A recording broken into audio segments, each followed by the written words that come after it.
Okay, sorry about the delay. We had a few extra minute meeting back there, so I apologize about the delay. I am going to read our Sunshine Statement of Compliance, which we read at the beginning of every meeting. I see we have a lot of new faces here, so just everybody, this gets read at the beginning of every meeting. This meeting is being held in accordance with the Open Publics Meeting Act. An adequate notice of the meeting has been provided as required by law. Specifically, the annual notice was emailed to the West Essex Tribune and Star-Ledger on January 3rd, 2025, and a 48-hour notice was emailed to the same publications on February 11th, 2025. The agenda and resolutions for the meeting are available on livingstonNJ.org. Certain portions of this meeting may be closed to the public for the purpose of personal and/or other matters as outlined in the Sunshine Law. Decisions made and/or discussed in closed sessions will be made known to the public at a later time. Notice to members of the governing body and township staff: any use of electronic devices during this meeting shall be used solely for the purpose of township business, and any communications are subject to the Open Publics Record Act. To the extent possible, this meeting's Township of Livingston Council meeting will be live streamed via Facebook at www.facebook.com/Livingston Township NJ. Questions or comments will be accepted by emailing livcomments@livingstonNJ.org by 4 p.m. on the day of the meeting and shared with the Township Council before the meeting. Each speaker should follow the rules of order in Livingston Code 2-15.13. Roll call, please. Councilmember Anthony. Here. Kaptani. Here. Vieira. Present. Deputy Mayor Klein. Here. Mayor Meinhardt. I am here. We are first going to rise for a moment of silence at this meeting this evening. At this meeting, while we also remember all the victims of senseless violence, wildfires, and unrest throughout the world, we also are going to take a second to remember Amy Heifler, who was a very long-term Livingston Library employee and a friend to so many in Livingston, who passed away this past week.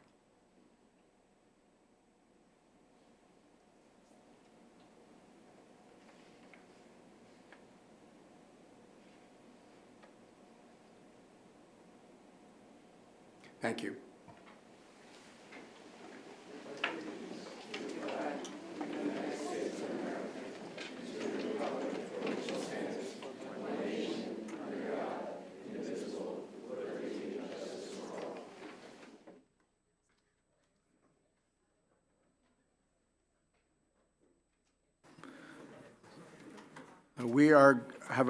We have a few things on the agenda for this evening. The first one, I do see Eileen Fishman from the County of Essex. So Eileen, welcome.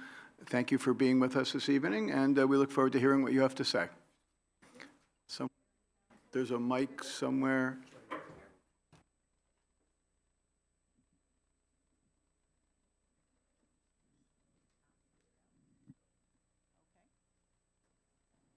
Yes, on? Yes? Okay, great. Thanks. Good evening, everyone. On behalf of Joseph DiVincenzo, County Exec, I'm the liaison to the Livingston Council. Happy to be here this evening. And the first thing I want to say is that in April, this month, we just opened up the entries for Essex County Division of Senior Services Legacies Writing Contest, which is for seniors or residents age 60 and older to tell their stories or the memories, certain things that may have happened in their family, or historical things for their families, to write a story about it and then enter it. And the deadline is April 16th. And it's always been very interesting. The stories have been very exciting, and it's a fun afternoon for the seniors. Cherry Blossom Festival starts Saturday, April 5th at Branchbrook Park with a bike race and ends on Sunday 13th, April 13th, with the Bloom Fest. The 1 mile walk run is Saturday, April 12th, starts at 9 a.m. Admission is free, also Branchbrook Park at the Prudential Concert Grove. Household hazardous waste recycling day is May 3rd, Saturday, from 8:30 to 4 at Bradford Avenue in Cedar Grove, not Cedar Park, Cedar Grove. Essex County Public Works Building. And 2 weeks later, on May 17th, for Computer and Electronics, 9 to 3, same address, same place. And that's it for me. Eileen, always nice you. to see you. Thank you very much. Thank you. All right. So moving on, we have two presentations and one presentation and a proclamation. I first of all would like to recognize we have Fangon from the Board of Education, so thank you for being here this evening. And thank you, you and Councilman Anthony brought the girls fencing team state champs to our attention. So thank you both for bringing that. We look forward to celebrating My both of son them. was a Sabre. Okay, all right. But I don't think your son qualified on this team. Not this good, not this good. Congratulations. So it is our pleasure.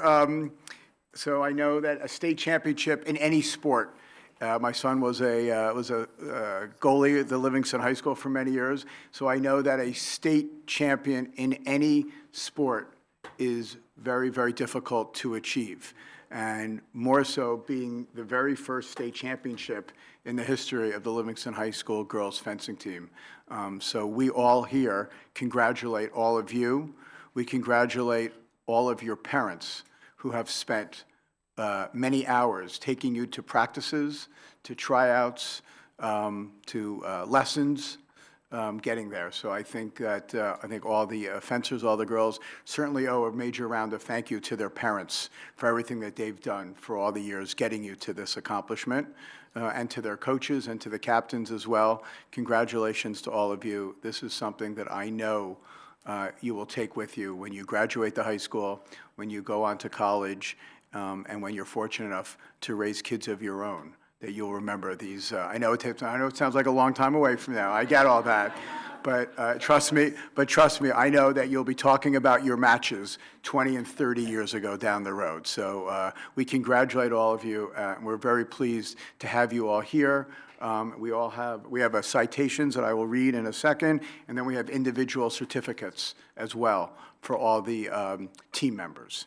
So the citation reads as follows. The mayor and members of the Livingston Township Council are pleased to honor the Livingston High School girls fencing team 2025 NJ State Interscholastic Athletic Association Team State Champions. We thank them for the pride they bring to our community by winning the first state championship in the LHS girls fencing history with a perfect 15-0 season.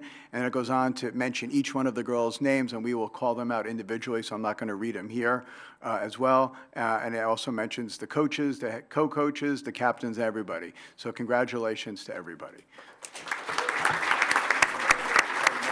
Yeah, we'll come up.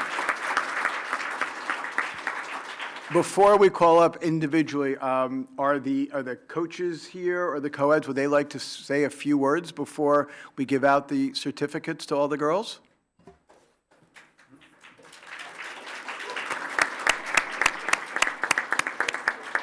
I know I put you on the spot, but I figured if you handled winning a state championship, you can do this. Okay, please come up. There's a mic up here. One of you would like to talk about the girls, the season, anything you'd like to tell us about the team. Please come on this side. Please come in on this side. There's a mic right there, and anything you'd like to tell us, and we're happy to listen and learn.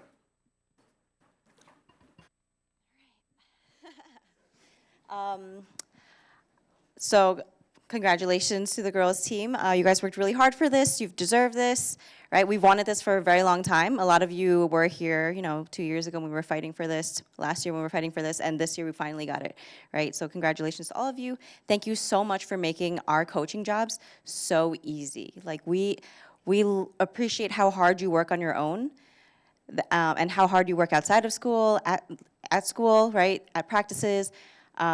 Every day you show up, it means a lot for the team, and all of this brings us to the end result, which was the best we could possibly do this season, which was win the state title. So you guys earned it. All right, thank you so much for doing your best and working on everything that we've working towards everything that we wanted for the last 2, 3, 4 years, right? Okay, especially the seniors that have been here for 4 years. So. Thank you so much for being such a great team.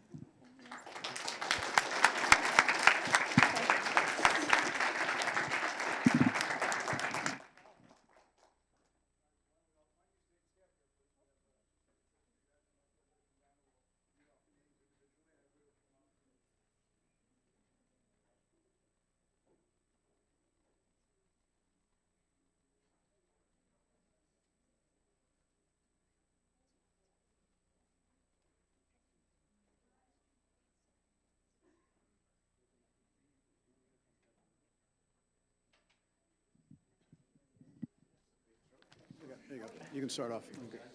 The more I give out, the less names I have to worry about. How many do I need here? Whatever. Read the first, hold on one second. Let me just, hold on one second. So as we say your name, please come on up, and we'd like to present you with one of the certificates. And then stay up here right away for a picture. You stay up here with everyone, and we'll get a nice group photo. So I'm starting here with, first on our list is Valentina Zhang.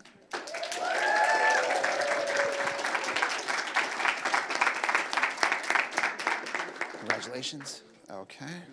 Congratulations. Next, she's the captain. Okay, great. And Tara Nyack.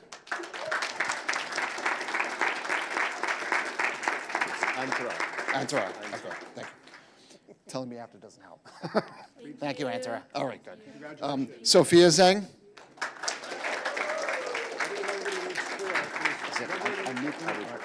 Everybody reads 4. This should be good. Okay. Congratulations. And Anika Gupta. Congratulations. Good, congratulations. I have Megan Rose Rabe. Congratulations. I have Charlotte Yang.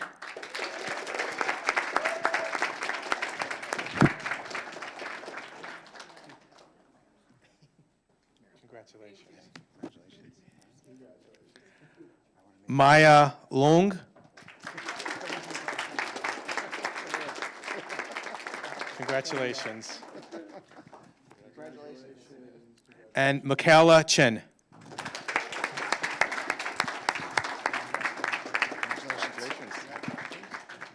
All right, you're up. Okay, Grace Wang.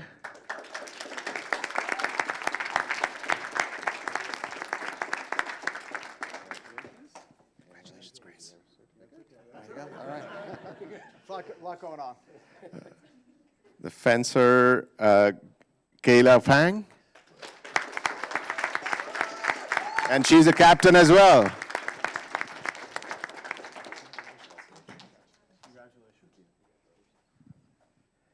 Then we have Kaylin Kang.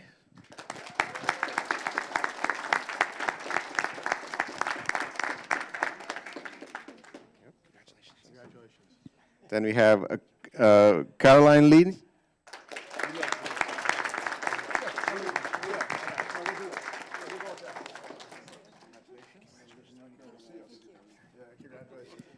And finally in my hand is Julia Chang.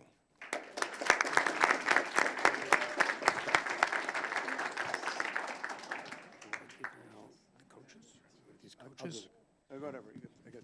Where are you up to? Next is Siri Patel. Congratulations. You want to do the coaches? You want music? Okay, you go. You Okay. didn't get a... We're up to, as well as the coaches, Jeanette Nig. There you are.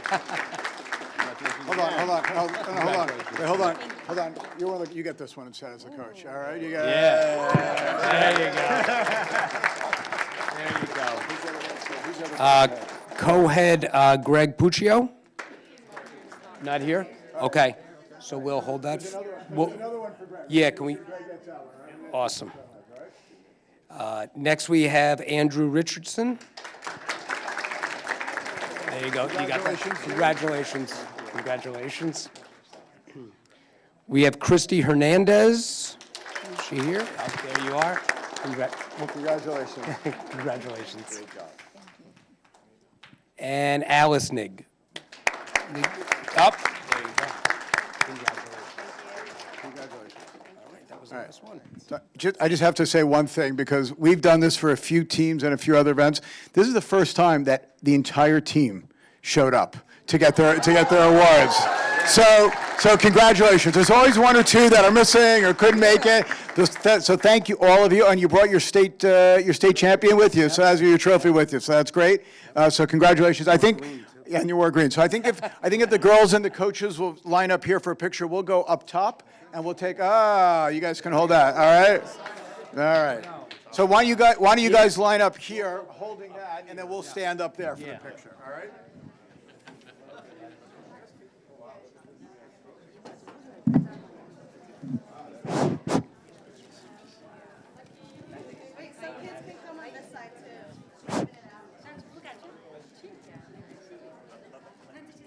Now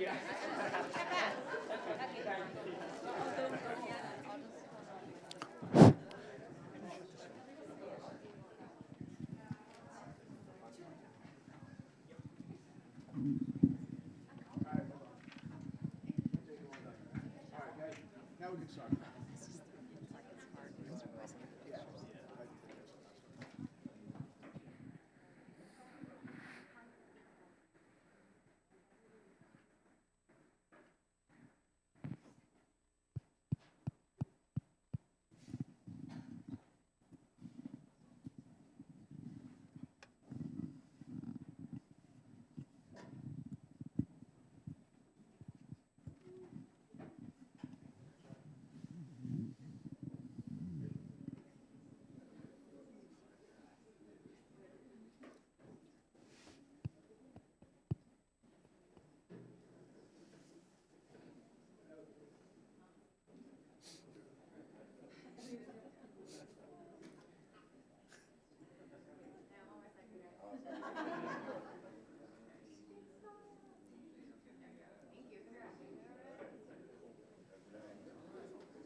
I guess now it's time for homework. You guys all have homework?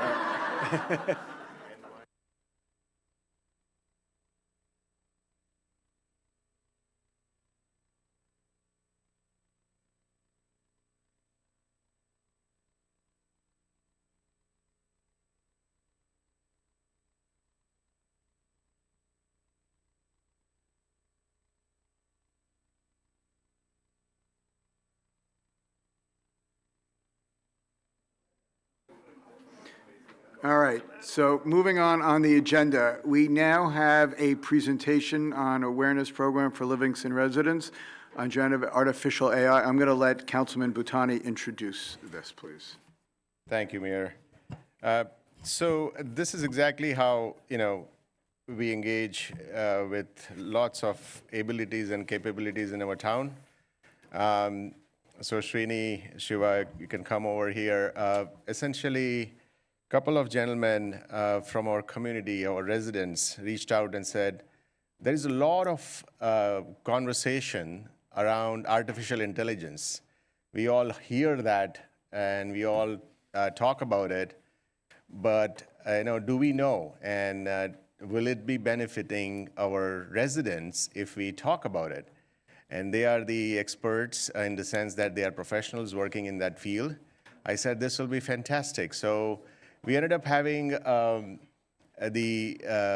senior youth and liaison service at the community center. They met with them, and the next thing we now know is there is an awareness program. I think it'll be very beneficial, so please take advantage of it, but I won't take any thunder away from you gentlemen, so please carry on. Thank you. Thank you, Mr. Bhutani. Good evening, Mayor, and thanks to the entire Town Council. Thanks for giving us this opportunity to present this short introduction to the program. I'm Srini Salandra, living in the town for a little over 10 years. I'm into technology program management space in one of the Wall Street firms. As most of us hear that AI, artificial intelligence, is shaping up across various industries, education. So are we all prepared? That's what it is. So it goes without saying that communities who learn everything early on will thrive, but those do not will fall behind. With that in mind, myself, my partner Shiva, and then we have another friend, he's also in technology today, he's not here, Rakesh. We three got together over summer and said, okay, how can we prepare our community for this upcoming AI, future-driven future with the AI? Then that's when we said like we need to create some free AI literacy program, free education series. But how can we make that happen? Without partnering with a township, without partnering or collaborating with the township, we cannot have a community outreach. That's when we approached our councilman, Mr. Bhuptani, and he honored our request. We went over the what, why, and how of the program. He really appreciated, and he guided us through all the next steps. At that point, we realized that we definitely need a nonprofit in order to foster collaboration with the township and also build the trust in the community, and also more so like we can remove any financial barriers. So with that, we formed a nonprofit called Gen AI for Community. In short, we call it as GAICOM. And under that, again, collaborating with the township, we have designed awareness series, which is a 6-session series starting March 24th, right here in the town. Hopefully, you all will attend and then make the best out of it. So once again, I thank Mr. Bhuptani for giving us this opportunity and making it real of what it was 6 months ago. And thanks a lot. And with that, I want to hand it over to Shiva to give the highlights of the series. Thank you so much.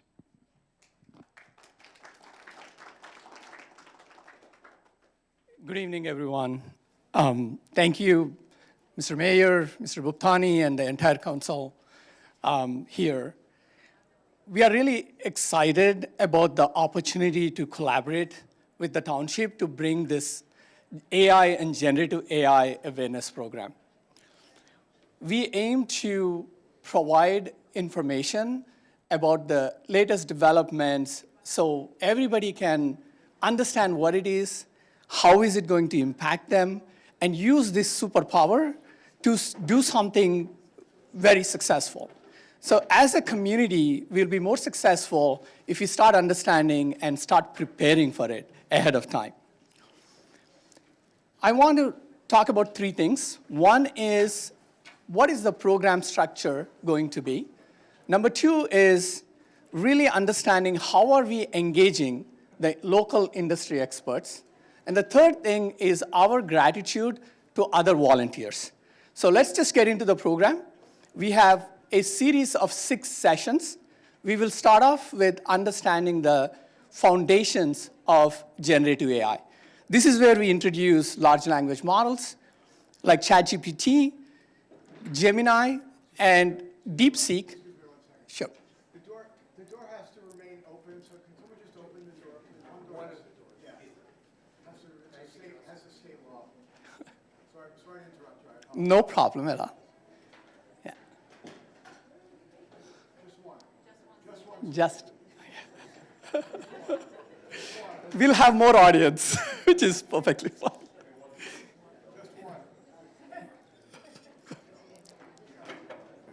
Yeah, just one. Justin, thank you. Thank you, Justin. Always a proponent of open government. Thank you, Justin. Somebody else still there. You got it. Yeah, just jumping into session number 1, where we also want to think about the advancements that are happening in that space, where we are seeing more thinking and reasoning models that are coming up that are far more advanced, far more capable. Building on that knowledge, we start thinking about more advanced AI in our session number 2, where we discuss agentic AI. So here we have agents that are more autonomous, that they can complete the tasks. Given some memory and given some access to tools, they could actually do a lot of work on behalf of humans. So we imagine a world where every human will have multiple agents working for them. And building on that foundational and advanced knowledge, we then start thinking about how does this technology impact education? What does it mean for young people? How should they think about leveraging the tools as part of their education in a responsible way? And then next we move into session number 4, where we think about what kind of roles kids will take in the future, right? What should they be preparing for? What is the impact going to be? And we see that a lot of jobs will have tasks that are going to be automated, and we will also see a lot more jobs coming up, new types of jobs that we don't even know what they should be called at the moment. So this will help us prepare professionals and students be ready for the AI that is coming up in the future. And with that information, we go to the next one where we think about how can local businesses leverage AI to their advantage? How do they create AI-based services and products for other consumers to leverage? How can they compete in the marketplace where more and more businesses are adopting this AI and AI agents? Then last but not the least, we come to ethics and governance in AI. We understand that AI can be biased. We want to make sure AI is fair, it is accountable, and it is trusted. How do we do that? What kind of governance should be around it? I'm sure a lot of you have heard about deep fakes and misinformation. How do we prevent that? And coming to my second topic, which is like, how are we engaging the local community? Our community is rich and very talented. We have a lot of industry experts, so we are engaging them, bringing them to be in panels across these different sessions. So it is more not us like just talking to people, it's about getting the people together so we collectively learn and improve our lives. The last thing, we're not alone. This community has great people. Some of them have come forward to volunteer for this good cause. So we want to thank them. We just want to say it's not just us. There are a few more team members. And again, thank you for giving us this opportunity to make it more impactful, reach more people through this exciting partnership. Thank you. Thank you, gentlemen. Thank you. Thank you very much. Any questions, comments from the, I'm listening to? So just to reiterate, Please. your first session is on 24th, right? Yes. Okay. Oh, we are going to have a town website where people can register for this. These are walk-in sessions as well. You do not have to register, but it's optional. So that way it will help us understand how do we plan for it, better prepare. Thank you very much. That was great, and we look forward to the other presentations as well. Thank you very much.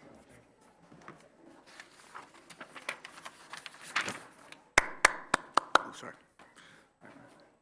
Okay, moving on. Can I have a motion for the approval of the minutes pending any corrections on the February 24th, 2025 regular conference? Hold on, let me finish. February 24th, 2025 closed, number 1, and 2025 closed, session number 2 minutes. I'll move the minutes. I'll second it. All in favor? Aye. Aye. Okay, can I have a motion to open the meetings to public comments on any agenda items? I'll make a motion. I'll second. All those in favor? Aye. All right. Before I begin, just for the record, I'm sorry, Justin, I know, give me 1 second, sorry. Under the consent agenda, Resolution 25-123 and 25-126 will be pulled and not voted on this evening. Thank you. 126, what's it, 126? Okay. The meeting is now open to, Ed, what's the one? 126 was pulled and what? 126 and 123. Okay.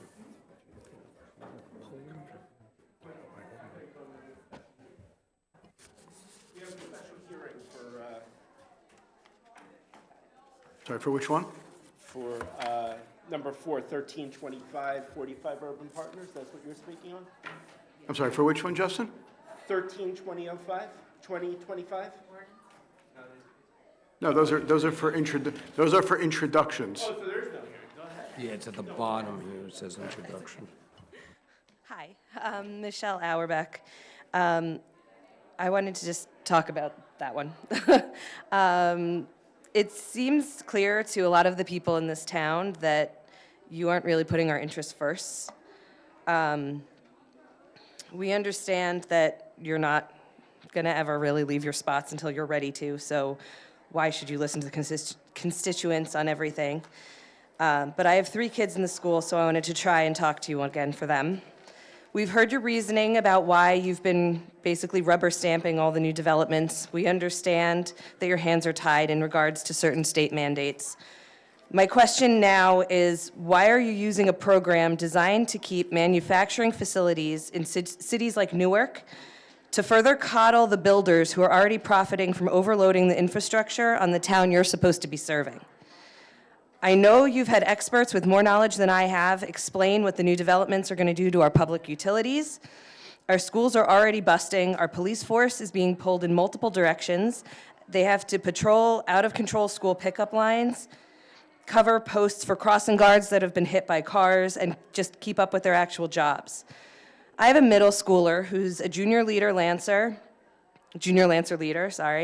She's in the jazz band, she's on high honor roll, and she asks me every day if we can leave Livingston. She hates how overcrowded the school's already gotten. And is that your goal, to have the good kids, the ones that our school reputations are built on, want to leave our district?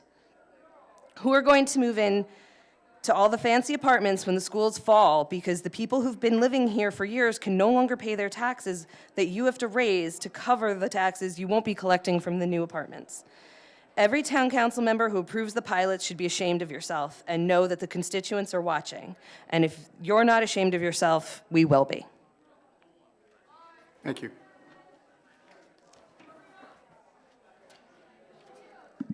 Hi, Mr. Mayor. Justin Alpert, a resident of this community. 2 things to pull from the consent agenda, please. One, 25129 topology. Let's have a discussion about that. I'm not sure how the decision to hire topology was made behind closed doors. We've gotten so far out on this that you couldn't even cancel this contract if you wanted. It's already booked. It's really up for next week. And I'm not sure why we didn't have a discussion about why we need this charrette rather than having direct engagement of our elected officials by the community. So please pull that and let's have a conversation about that one. The other one, please pull 25128, about 45 partners. When this was last introduced, we were going to get $8 million more than we were this time around. The numbers have changed. The date on the application did not change. They just changed the numbers without changing the date. It would be nice to see a red line. Not sure why that application was not published as part of the agenda tonight. It had to be Oprah'd. That doesn't make any sense at all. The way that we're structuring this, the affordable housing and special needs housing, really the cost of that is going to be carried by market rate renters. Especially with respect to special needs, we have no idea who funds that, whether that's Section 8 or there's estate programming to fund that. But there's going to be support on all sides for pricing there, and all the upside goes to the developers. That special needs housing, that's a community obligation. We shouldn't be sticking the renters with that bill. We have a charrette coming up for the mall property where the community is going to have the opportunity to get together and discuss what responsible development should look like. Let's not rush this. Let's get that information from the charrette and let it inform our decision-making process. As well, we must have a 5-on-5 coming up soon, correct? Let's engage the school board and have them be part of this process so we're not just shooting in the dark here, and we know that we are accurately planning for the units that we are authorizing. As well, we have no basis to consider the actual pilot. We don't know what other pilots look like. We have nothing to compare to. There's no data. As well, we have nothing to compare the underlying valuation using the proprietary appraisal systems Inc. methodology. We have nothing to compare against. If they build this and we don't give them a pilot, what would the revenue be? How does the appreciated value of the real property, how does that get raised? How do we value the improvements? We need a discussion about that. Let's see.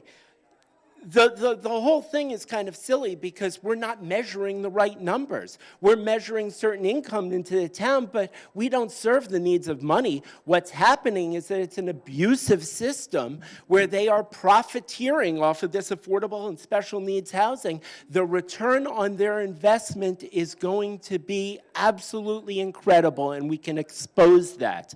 As well, we need them up here. We need them speaking to us so we can engage them and ask them questions. It looks like they're already indebted on this property. We want to know what their tax basis is. We're going to have a new governor coming in January. Let's not commit for the next 30 years and overextend ourselves on our authority. Let's focus on the here and now. We don't need to give this away. We're not under duress from anyone. Let's slow this down so we can properly develop going forward. I believe that's all. Thank you very much, Mr. Mayor. Thank you. Any other comments on agenda items only? Motion to close public comments on agenda items only. Second. All those in favor? Aye. Okay. We are up to final hearings. We have 2 for this evening. Carolyn, will you please read 05-2025? Thank you, Mayor. Ordinance 5-2025, amending Chapter 135, filming. Can I have a motion to open the public comment, open for public? Hearing. I'll make the motion, Yeah, Mayor. save it, sorry. I'll second it. All those in favor? Aye. Okay. Meeting is now open on comments for ordinance 05-2025. Seeing none? See. Okay. Motion to close? Second. All those in favor? Aye. No, roll call. Isn't that roll call? No, we have to call the question first. Call the question? Motion to adopt? I'll make a motion to move the Second. ordinance. Second, yep. Roll call, please. Councilmember Anthony. Oh, wait, there's no question for comments, it's final reading, right? We just did it 2 seconds ago. Yeah, we just did. For comments? Yeah, we just Okay, opened, yeah, we opened it and we closed it. No, for public, but not You know, amongst us. after the second, the mayor can take comments from the council. Yeah, so you can take, yeah, if the mayor, it's up to the Before the mayor. vote, I'm Yeah, saying if the before mayor the would like, yeah. Yes, that's. Oh, I apologize, I apologize. yeah. Okay, so good, so Okay. comments before, I'm sorry, before we vote, comments. Good. Thank you. I was just I going to say, apologize. They meant from the public. as I said last time when we did the first, Sorry. when we did the first reading of this, I think this is great for the town. It puts Livingston, which is a great place for filming, and we've had so many films that have been shot here. It just kind of puts us forward on that. We're putting ourselves out as a place for production companies, and especially considering all the production that's going to be happening in New Jersey, coming out of Monmouth.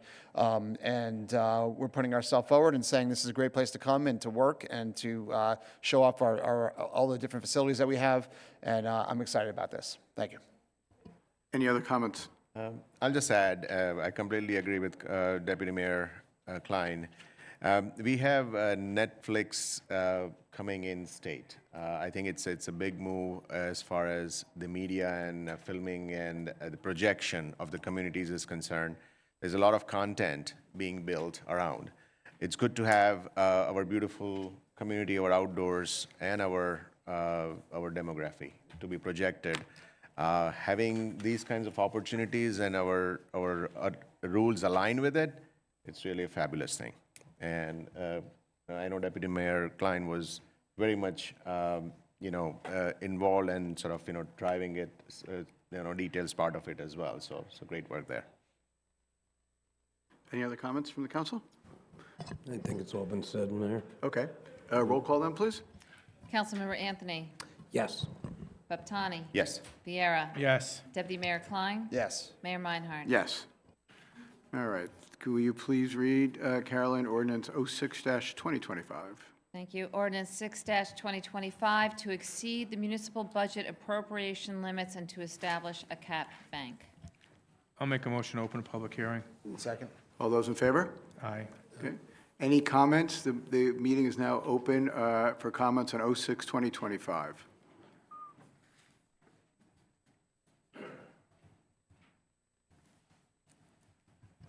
you doing, guys? Tim Foley, resident of the township. If I'm mistaken, please correct me. But the last meeting, you guys were talking about some new machinery that the DPW needs. Is that part of this? Ann?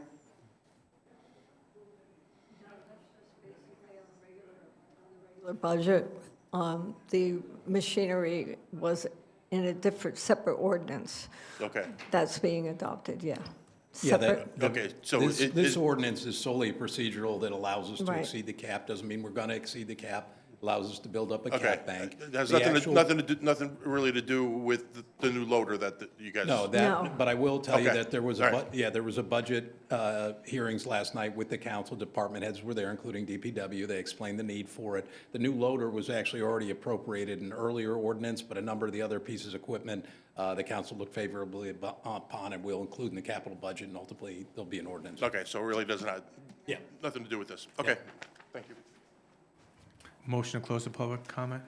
Second? All those in favor? Aye. Aye. Okay. Someone's got to, Councilmember Anthony. oh, hold on. We didn't, Move it. you got to move it. I'll move the ordinance. I'll second it. Okay, any comments before we do roll call? Okay, roll call, please. Councilmember Anthony. Yes. Baptani. Yes. Viera. Yes. Deputy Mayor Klein. Yes. Mayor Meinhardt. Yes. All right, we have a few for introduction.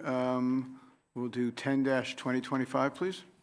Ordinance 10-2025, adopting a new chapter 267, special events of the Township Code. I'll make a motion to approve the ordinance for introduction. I'll second.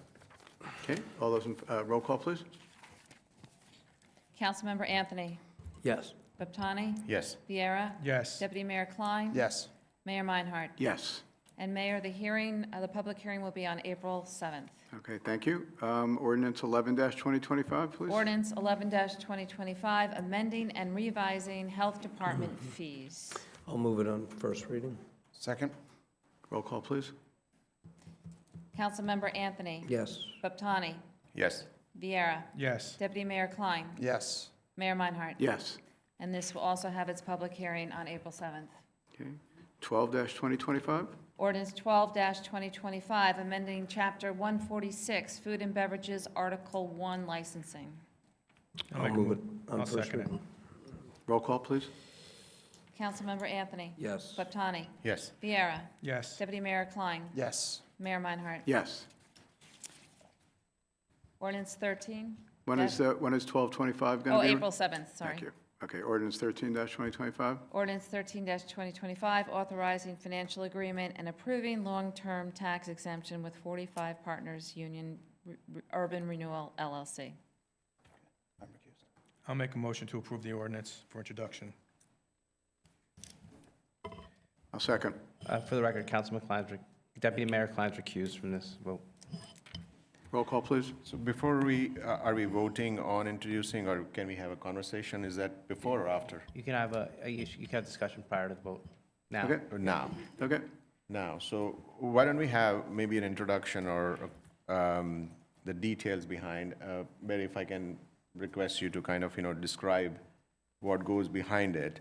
And I'm respectful of the comments that we heard here. So let's have some conversation, give a background about it and so on. Yeah, Thank you. certainly. So for those who may not be aware, the statute, there's a statute in place that allows for what's called a long-term tax exemption. It's kind of colloquially known as a pilot, but that's not really an actual legal term that's in the statute, for areas that have been declared in need of redevelopment. It's a redevelopment tool that local governing bodies can utilize to facilitate the redevelopment of properties that are deemed to be in need of. This particular property is obviously largely vacant, neglected, certainly not what we would expect in Livingston. When we were approached with potential housing, which would help us meet our affordable housing obligation under the statutes, the developer had a significantly larger development in mind, significantly more units, over 300 units. As part of that negotiation, the council was able to negotiate down the number of units, which in turn negotiated down the size and bulk and height of the building in response to concerns from the neighbors. Part of that process, though, then triggers the need to do a financial analysis is, as you've taken away all these units, is the project economically viable? So the council, including professionals hired by the township, our redevelopment council, our planner, our economic advisors, take this role very seriously and are certainly hesitant to consider any tax relief unless it's warranted and it's justified to achieve a public purpose in redeveloping the property. This particular property, the applicant put together an application for a long-term tax exemption, which has been and was previously on an agenda and has also been with the clerk's file. To Mr. Alpert's question, part of the reason you're allowed to reference it is because it's a very long document, so to include that with the agenda package, you'd wind up having, our agenda package is already 290 pages, you would have added even more pages. But just for everyone's benefit, the developer proposed a pilot, and the pilots are based on a percentage of annual gross revenues.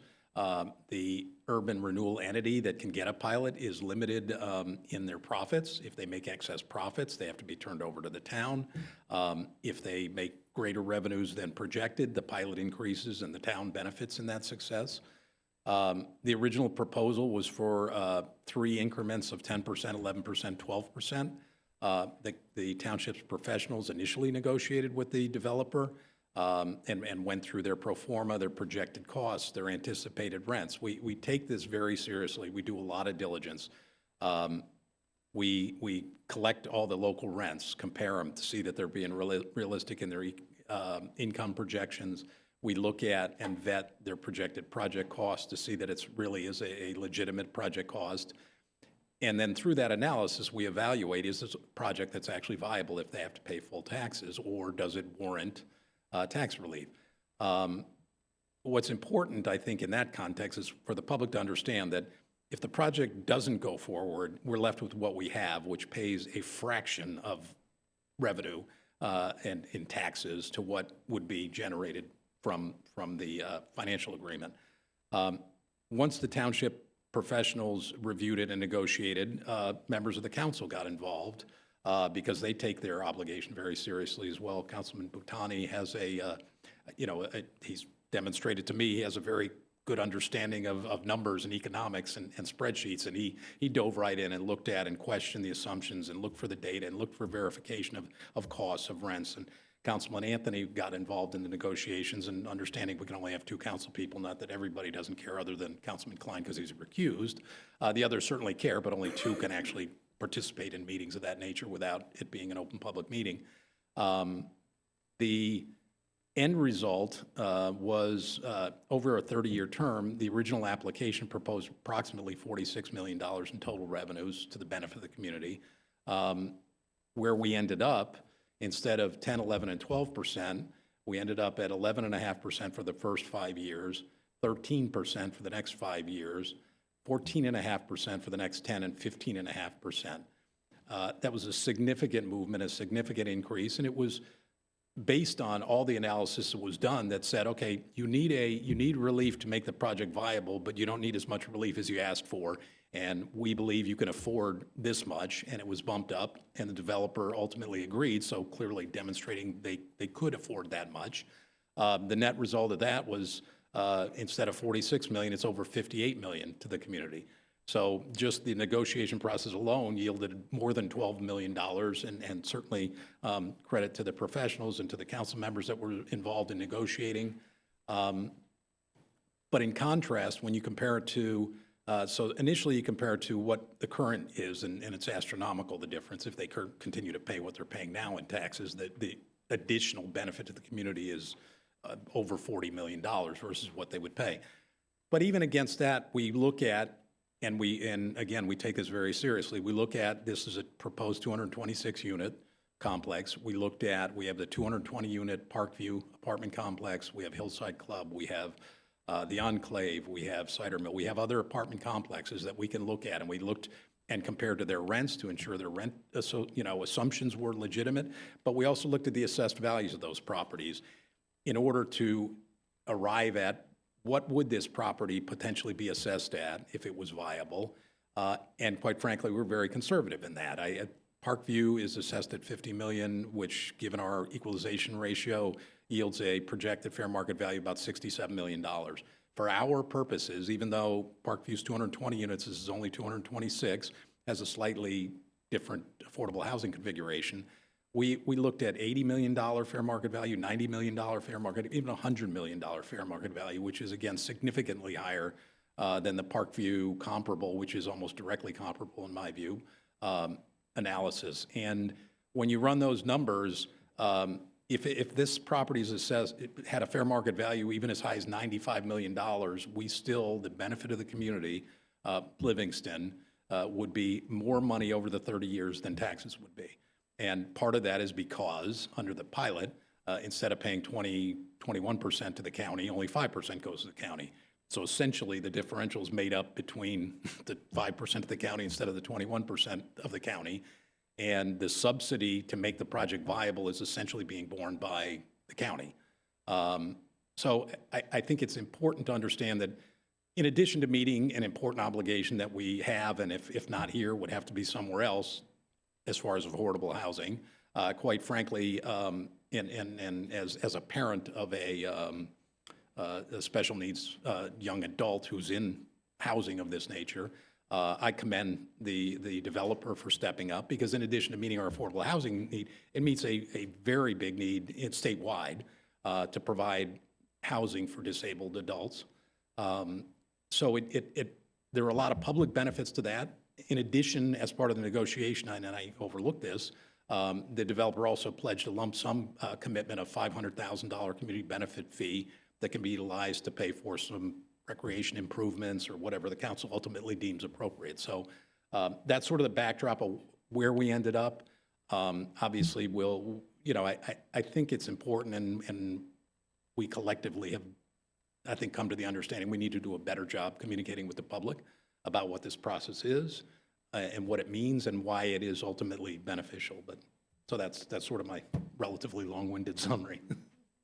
Thank you, Barry. I think that is very important to have the background and the lengthy process and the amount of work that goes in. I think the stake, and I talk about myself, I mean, while I was not in the original decision of when the project was approved, but I see this as an opportunity where 07039, I mean, Livingston is not shortchanged, or Livingston is not at a loss financially, because this is what we're talking about right now. The scope of this ordinance is finance.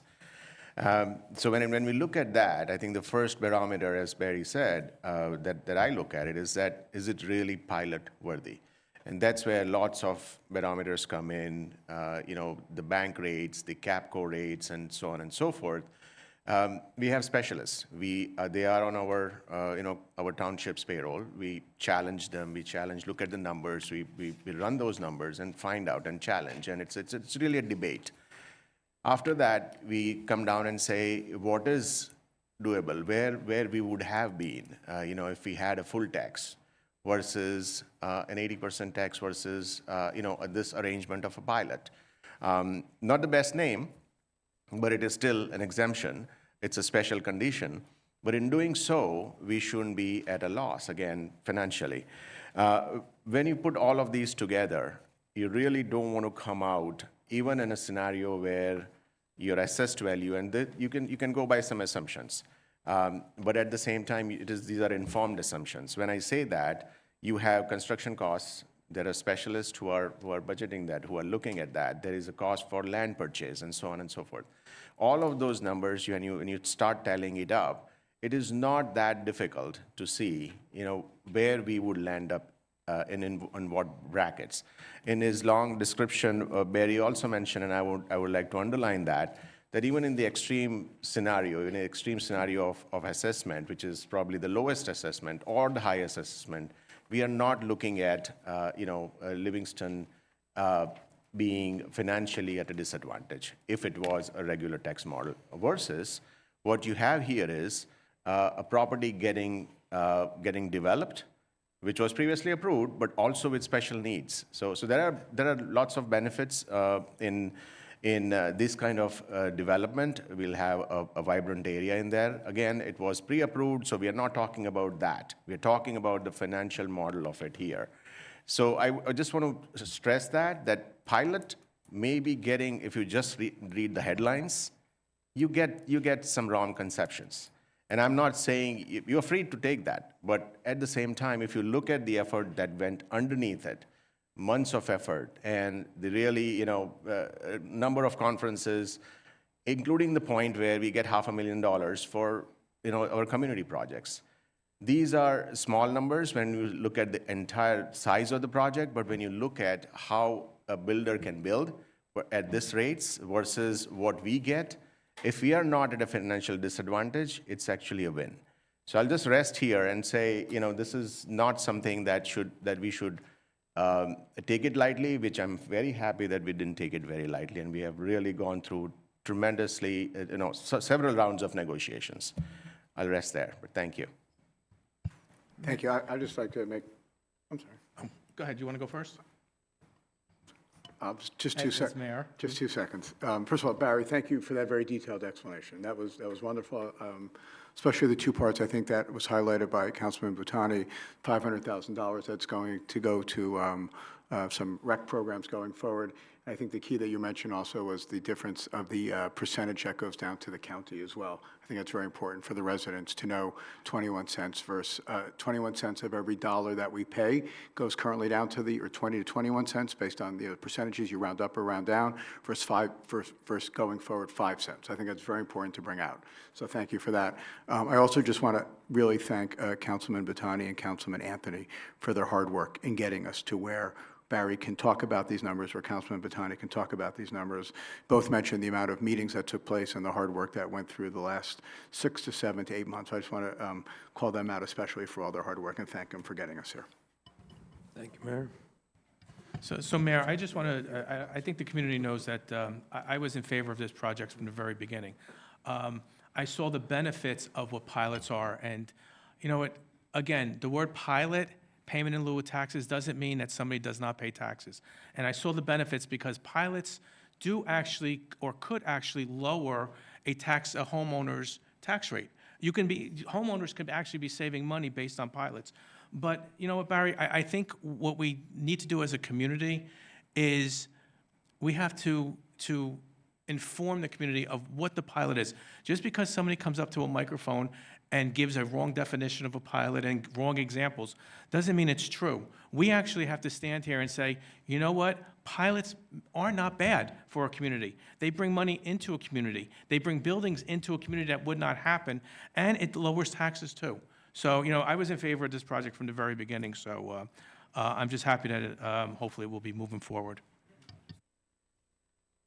Okay, the last one to speak. No, just thank you, Barry, for all your hard work on this and answering all my questions every step of the way and allowing me to do my thing, also giving me the autonomy. And thank you, Councilman Butani. Just great job crunching the numbers there. So thank you for all your help in diving into that. Thank you, Councilman. Mayor, just one quick thing, and I want to respect what Mr. Alpert brought up about comparing. I think you mentioned about comparing, and there is no comparison. We have actually, and thanks to Councilman Anthony, we have actually reached out, and it's not just in our process of negotiations or evaluating. We don't want to walk in the dark. So we reached out to neighboring towns. We tried to understand. We called up. When I say we, individually, it's not like a team effort or anything, but that's actually the better part, where you can actually make individual assessments. I reached out to folks as far as South Jersey, and folks around us as well. When I say folks, these are elected officials, those who have seen pilots, those who have seen similar kind of properties getting processed through either pilots or constructions, redevelopment. And I think one of the ideas that you gather out of all of this is that what are the barometers, what are the salient points in each of these deals? And you learn a lot about all this. So yes, there are comparable models. We have taken a look at it numerous times. I think one of the comparable models that Barry mentioned was Parkview. So we do have comparable models, we do have benchmarks, we did look at, a lot of these numbers and data before we reach to a conclusion. Just want to highlight that, thank you. Okay. Roll call, please. Councilmember Anthony. Yes. Laptani. Yes. Viera. Yes. Mayor Meinhardt. Yes, The public hearing will be April 7th. thank you. Ordinance 14-2025. Ordinance 14-2025, establishing sewer rates. I'll make a motion to approve ordinance for introduction. Move it on first reading. Yep, I'll second. Okay, any discussion? Roll call, please. Councilmember Anthony. Yes. Laptani. Yes. Viera. Yes. Deputy Mayor Klein. Yes. Mayor Meinhardt. Yes, Their public hearing will also be April 7th. thank you. And 15-2025. Ordinance 15-2025, establishing water rates. I'll make a motion to approve the ordinance for introduction. Second. Any discussion before we vote? Roll call, please. Councilmember Anthony. Yes. Laptani. Yes. Viera. Yes. Deputy Mayor Klein. Yes. Mayor Meinhardt. Yes, thank you. Consent agenda resolutions. All matters listed with an asterisk are considered to be routine and non-controversial by the council and will be approved by one motion. There will be no separate discussion of these items unless a member of the governing body so requests, in which case the item will be removed from the consent agenda and considered in its normal sequence on the agenda as part of the general orders. So just a little housekeeping. We are going to be pulling Resolution 25-123 and 25-126. We will be reading separately Resolution 25-116 and separately 25-128. So Carolyn, if you would please read all the other ones in order, please. Thank you. Mayor, can I request 25-129 to be pulled for a quick conversation? Sure. You want to read it separately? Yes, please. Okay.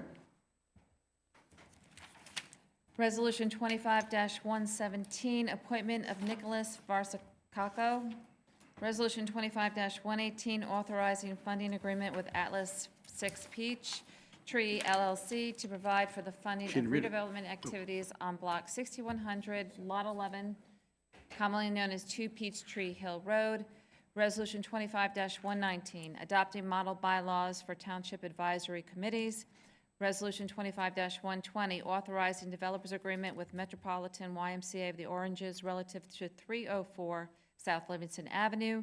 Resolution 25-121, authorizing the award of a contract to Colonelli Brothers, Inc.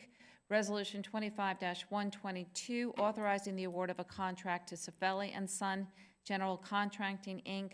Resolution 25-124, authorizing the sale of surplus property. Resolution 25-125, authorizing a contract with Shy International Corporation.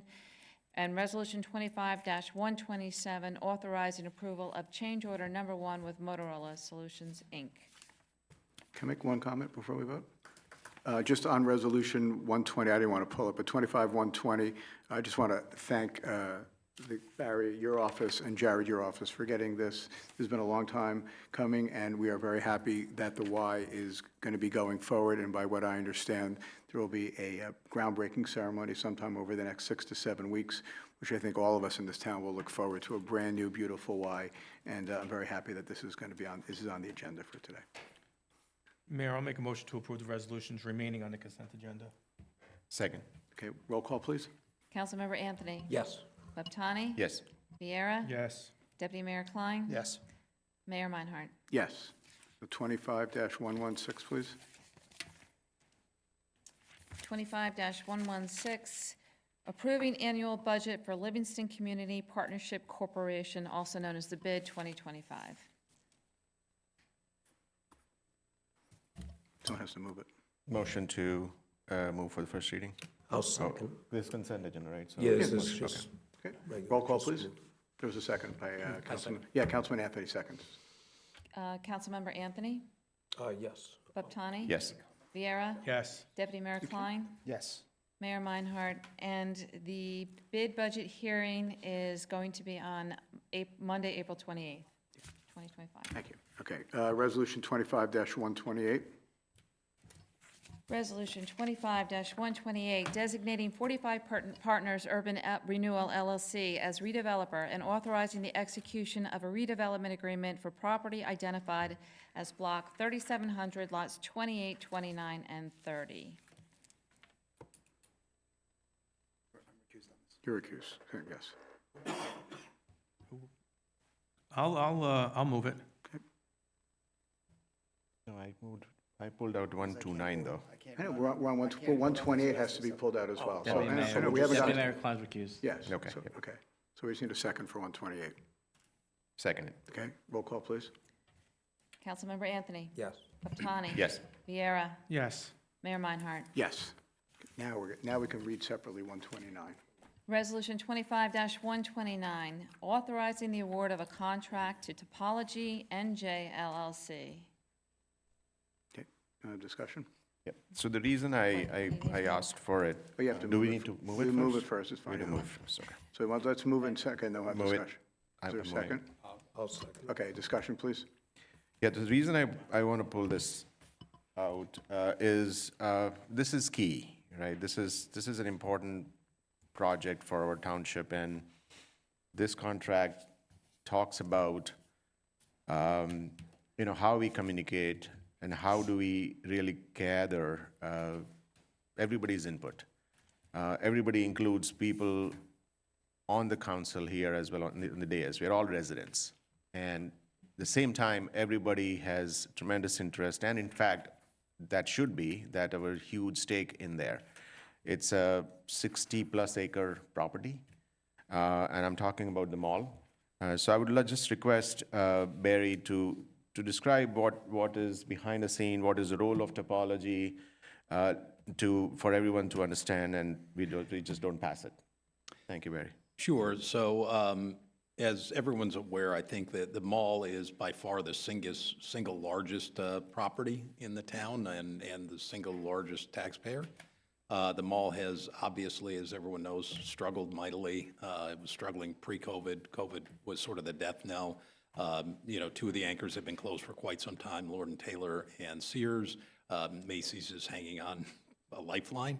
And the mall's basically a ghost town. So recognizing that, the council directed a study with the power of condemnation to determine if it was an area in need of redevelopment.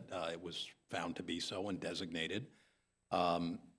The mall's actually two separate parcels. Sears, some years ago, exercised an option to purchase the northern 16 acres, so they own that. It's designated a separate block and lot. During our affordable housing negotiations, Fair Share Housing Corporation was pushing very hard. They wanted potential housing on the entire mall site, and the council held firm, and with Mr. Cantor's advocacy on behalf of the township, were able to push back and convince Fair Share that the township, this was too valuable an asset to have the entire thing be housing. It could have conceivably been 1,500 units of housing. Settlement agreement ultimately agreed to 386 units on the Sears site, and importantly, contained a provision that's all the housing we would be obligated or required or could be required to take there from builders' remedy lawsuits or anyone else. It was an important, I think, agreement to, one, help us meet our obligation, but two, to retain the bulk of the mall as basically a blank slate over which the mayor and council have control of what can go there, what can zone, which led us to this process. And the mayor and council have been steadfast for years that getting the public input was a critical part of the process. Everybody recognizes how important that site is to the entire community. In reviewing how do we best do that, we came upon what's called the charrette process, which is I've now learned an old word relating from architectural design, but it's essentially a very intense period of design involving all the stakeholders, soliciting input, and making sure that everyone has an opportunity to participate, to be heard, to see what they'd like to see there. So there are no preconceived notions for the balance of the mall, what I'll call the charrette portion.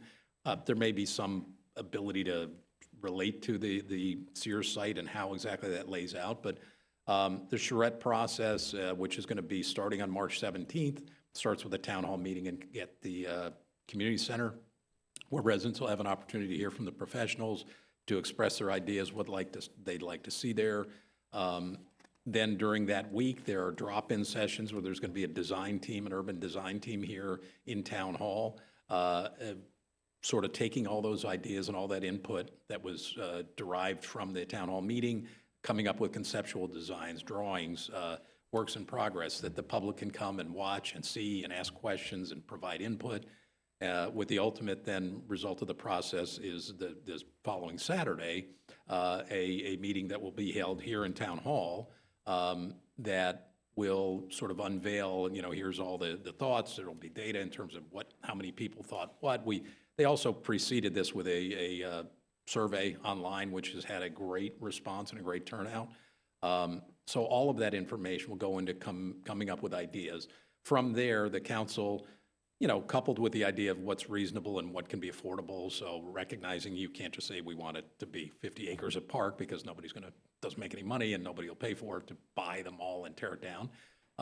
But we'll have an opportunity to really develop some concepts of what we like and then put that into a redevelopment plan so that potential developers will know what the community wants, what the community is willing to support, and then act accordingly in terms of deriving what value they could offer for them all. And hopefully we move forward from what, quite frankly, has become an embarrassment to the community, the current state of the mall, in my opinion. So thanks, Barry. I think a couple of points I want to reiterate. So it's first of all, it's a huge opportunity. I think this does not come in every 5-year, 10-year, 15-year, 20 years. In my 22 years in town, I have not seen such a big opportunity. And we all recognized it, and we have been saying it, Barry is right, we have been saying it that we have to have everybody's residents' engagement. But having said that, there are a couple of parts. One is the complication, and I really, again, and I do that often, but I really want to do it again, is that read the West Essex Tribune article on the Sears property as we came to know about it. The idea of that is that was a commitment from the previous round. That needs to be understood. I think that's where the professionals come in. They describe it as the idea on the first meeting, and then what is the opportunity that we have? I think, and I don't mean to be an expert on all of that, so I will not break any thunders there, but I think those are the complications that need to be conveyed by the professionals, understood, and sort of conveyed in a very, very fluid way. I think that is the whole idea behind doing this. Hiring topology, hiring experts, doing all of that is the reason behind these ordinances.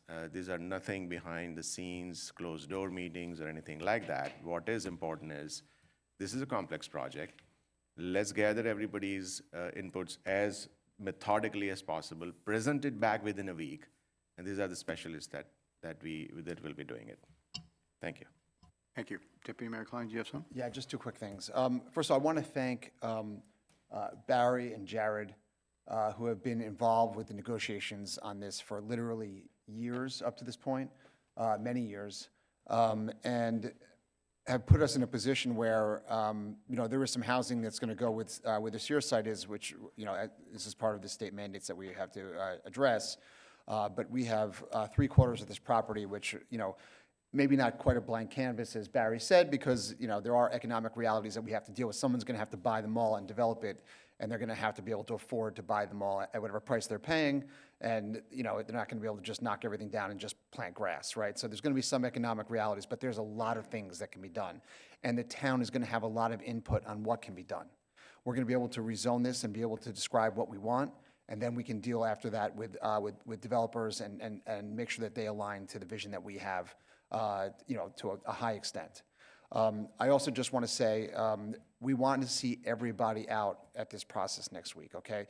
Every single day of next week, there's going to be, at the community center and here, the people, professionals, you can come and give your input, tell us what you want to see there, talk to people, drum up ideas.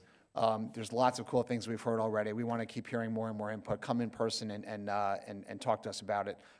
We're excited to hear what you think. Mayor, thank you. I just want to make sure that, really, everybody heard what was the most important piece of this was that, and it's a success story. You know what? Everybody's seeing all the development going on in town, and you know what? We didn't want the Westminster, okay? The state told us we had to do it. So when it comes to the mall, and they start looking at the mall, I think, Barry, you may have lowballed it, because I think there could have been 2,500 to 3,000 units going 4 and 5 stories up, and that we would be dealing with. But you know what? We are right now capped, if we want, to 376 units only, okay? No more housing is going over there unless we want it. The state can't tell us that we want it, so 376 units, not 2,500, not 1,500, not 3,000, 376 units. That is a big win for us and the town and the mall area. Thank you, Mayor. Mayor, if I could, just one, I should have mentioned this, and I don't want to turn this into a broader discussion, but the other critical benefit of, which was alluded to also here, of not only limiting it to 376 units there, that as part of our third round settlement, and we were able to negotiate, and again, Mr. Cantor was involved in that, we included provisions in there that Fair Share had never done. And among those were that, one, that they signed off on the whole, 50 acres you can't put housing on. But two, that that this project and some of the others that we did in the third generated what are called excess or surplus credits. And we got their agreement that those can be used in the fourth round. Anyone who's following it, we now have a fourth round obligation of 470 units. And we're starting off ahead of the game with 124 units of banked surplus credits already, which equates to almost 600 units that we don't have to build to meet that. So that was another critical, I think, benefit of the settlement. Barry, just real quick on this that we're passing. How, maybe, can you just explain for 2 seconds on how this contract's being paid for topology and the charrette? Oh, so ultimately, initially the township will fund it, but there are mechanisms in place that once the process is completed and there's a redevelopment plan and a redeveloper designated, it is customary and traditional and expected in this case as well that that redeveloper will reimburse the township for the full cost of this. Thanks, Mayor.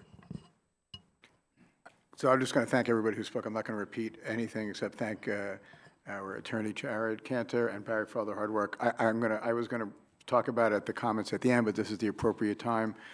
Please, please, please, next week there's Deputy Mayor Klein mentioned it. There are there are about 7, 8 different times to come out. This is the chance for all the residents to come out. Let us hear your opinion. We are doing this for all of the communities, so everybody can have their piece and everybody can say what they want to say and what they want to see. So I'm asking everybody to please, please spend some time next week. We did it on purpose. It's not a school vacation week.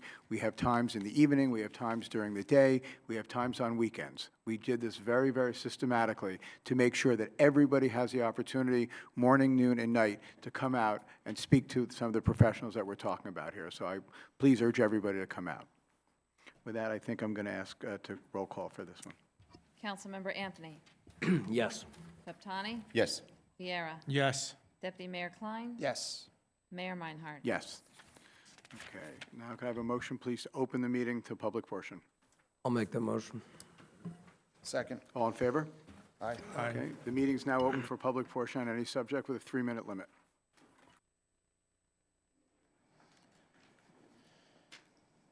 Hi, Mr. Mayor, Justin Alpert, 50, a resident of this community.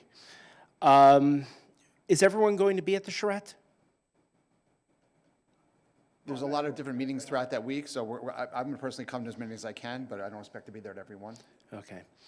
Our regular tax model is fundamentally broken. So when we compare numbers to it, it's broken. There's a philosophical problem that we suffer in this state with top-down control. And we see it here last week with, well, all this was just forced down us. Well, we have one party in control. There's really no reason for us to suffer under top-down control. When we hear things like, oh, but this is good because then we don't have to pay the county. Well, we're responsible for the county. Under single-party governance, we have behaved as if we are subjects of the county. And the several localities ought to take over control of the county. Shortchanging the county is not a answer. Fortunately, the county taxes are fundamentally broken, and we could adjust the numbers there and keep our taxes low while raising the taxes on some of the communities that have really suffered under a long time under single-party control. The model is broken. The developers are falling all over themselves for these pilots because they are invaluable to them in so many ways, and it locks them in for 30 years. Do a 60-year analysis. See the cash flows that pour out of the community over 60 years or 90 years. We are setting ourselves up for something bad here. The affordable housing, when that deed restriction lapses, it goes to the developer. That should come back to us. What about the special needs? Does that lapse after 30 years as well? Yeah, and to whom does that go when it lapses?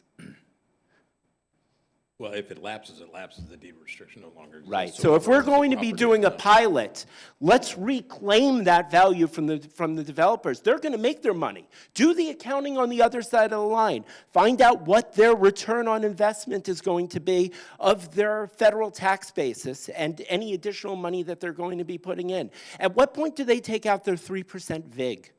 Do we know? Is it when the C of O is issued? Because right there, they're taking the risk off the table. There's a whole accounting that needs to be done here from the other side so you can see how we're being taken advantage of. And then you need to move forward with condemning the mall property. Because once you see how much money the developers are making over the long term, you're going to want to reclaim that on behalf of the community. Thank you for continuing the conversation, Mr. Mayor. Anybody else on any topics?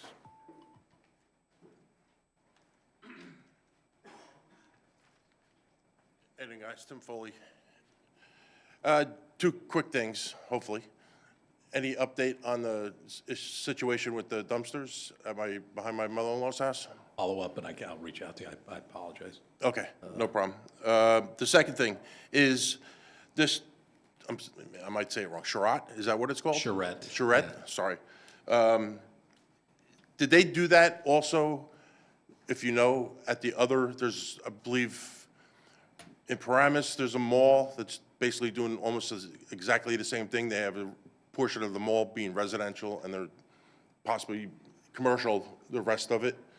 I think down in Monmouth County also. Is that what that is? This is a very common process. Topology, our retained professional, I know did it in South Orange on a number of development projects, did it in Morristown. I would say it's very commonly done across the country on a lot of major projects like this, not by topology, but by other firms doing a similar process. Right, yeah. Okay. So it could possibly be somewhat beneficial depending on what goes in the rest of the mall. You know, like it could be, I mean, I'm hearing things that other places are you know, a small supermarket or a gym, a big gym coming in there, and then continue some of the smaller stores still in the mall area. Anything's possible. The town council, by virtue of the settlement, retains control of, and we know we don't have to allow housing. And that's the whole purpose of the charrette, is to hear from residents. Do they want a supermarket? Do they want a gym? Do they want, what would they like to see there? Right, Everything's on the table. So they can look at the other mall properties in the state And not only in this, I and believe, compare. I can't tell you how many redeveloped mall projects I've looked at across the country. Yeah. So, yeah. Okay. All right. I just wanted to make sure. Thanks, I Tim. wanted And to I'll see get if that back was to you on the similar. dumpsters. So, all right. Tim, Thanks, guys. hopefully you'll come out next week to the. Oh, I'll be there. Yeah, great.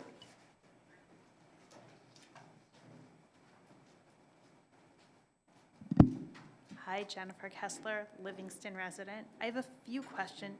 Can you gotta hear Speak me? a little bit closer so he can hear you. Okay. Can everyone hear me? Awesome. Jennifer Kessler, Livingston resident. I actually just have a few questions just on certain things that were discussed. Are pilots able to ever be reevaluated? Because just hearing what you were talking about with serious analysis was done with the cost of the building. Obviously, I don't want this to turn into any political commentary, but with the tariffs that may go into effect, are you reevaluating the cost to build, given your potential margins of the cost of construction to escalate dramatically as a result? And margins to build new construction, I work in construction ancillarily, are already so tight that that's obviously a big concern. Related to the Livingston Mall, but unrelated to the development, have a bunch of trees, I mean, just because I live in that area, have a bunch of trees recently been knocked down, and does that have to do with the potential redevelopment? I know they're two off-topic questions, but they're just things I was thinking about. I think you're referring to that Walnut and... Yep, Walnut No, and... no, that's actually, Hobart, yeah. that So is, that's that different. does not have to do with the mall. That has to do with the fact that I believe the county is going to be putting in a traffic, what's it called, their proper? Oh, Roundabout. Federal, yeah. Talking about Hobart Gap and Walnut, where they, yeah, that's a The worst county intersection in federal town, roundabout yes. project, yeah. Instead of that three-way, instead of the three-way Yep. stop sign, that's what that has to do with that, nothing to do with the mall. Okay, didn't know, because only it's part of, tangential to the egress or ingress, both off of Walnut, so I was just curious. But with respect to the pilot, I mean, is that ever subject to review? I mean, obviously, when the Bottle King site was redeveloped, and it was on the books for redevelopment, things being discussed on an international level weren't really at the focus, and obviously, it's just a concern that I think should be looming. One other question. You were speaking about the Livingston Mall redevelopment and how, I can't recall the number, let's say round number, 375 units are going to be developed, and that goes for our Phase 3 commitment. And we have this credit, obviously, for Phase 4. Are there any projects right now that might be on the books that would go to Phase 4, and is it appropriate at all to delay approval of those projects to almost borrow from Peter to pay Paul for Phase 4 with things that may have been presented during quote-unquote Phase 3? I don't know if I'm explaining that properly. Well, one, I can tell you, the 45 South of Livingston has been the subject. That is going to generate 34 affordable housing credits with bonus credits, both for the special needs, because you get a 1-to-1. So all 17 of those credits become 34 credits. And because it's a redevelopment of a distressed retail property, you get a 50% bonus on the other 17. So that 17 then becomes 25 and a half. So out of that project alone, it'd be 34 plus the 25, you're at 59. Those were not in the third round plan. Those are 100% towards the fourth round. And the 124 bonus credits we already had, so we're almost at 200 already. We're almost halfway home just on those. And did we ever discuss what our do we even know what I don't recall. I did miss a few The state came meetings. out with numbers. It was 470-something. Yeah, I was going to give an update during my report, so I'll go through where we are in the fourth round. I appreciate it. Thank you. Barry, one other question was, was that about reconsideration. I think that's what she asked. Like, if the costs go up, what's the potential of what was that, like rearrangement or reevaluating?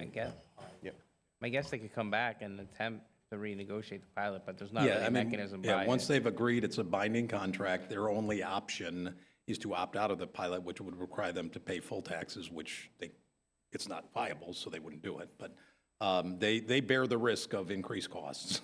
Let's put it that way. Yeah, and if I may, Mayor, just add one more thought there. These are the kind of considerations.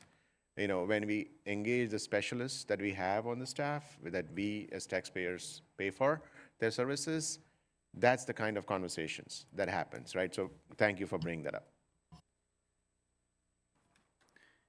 Any other comments? Seeing none, can I have a motion to close? Motion to close. Second. All in favor? Aye. Okay. We are now on to reports of township officials and council members. Ann? Nothing for me, thank you, Mayor. Okay. Adam? Nothing for me. Barry? Just briefly, again, I thank the council, and they're not here tonight, other than some of them. I want to thank all the department heads who came last night. I think we had a very good informative budget meetings where and it's good for the department heads to get some face time with the council and get to have some dialogues. That was very productive, and that's all I have. Russ?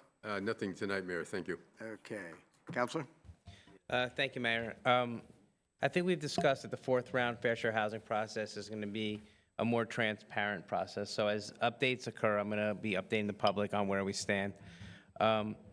So in the state of New Jersey, 440 municipalities filed resolutions basically going into the fourth round of fair share housing. As you recall, on January 27th, we passed a resolution in which the number that we got from the state was 461 units. Through the work of Mr. Lewis, Topology, and the governing body, we were able to reduce that number from 461 to 407, and that was the number that we certified to. Then on January 28th, as was required by the fourth round, we filed the declaratory judgment action where the township certified that number, and we included Topology's report. Of the 440 resolutions that were adopted across the state, 282 municipalities accepted the number from the state, and 158 did what Livingston did, which was reduce the number.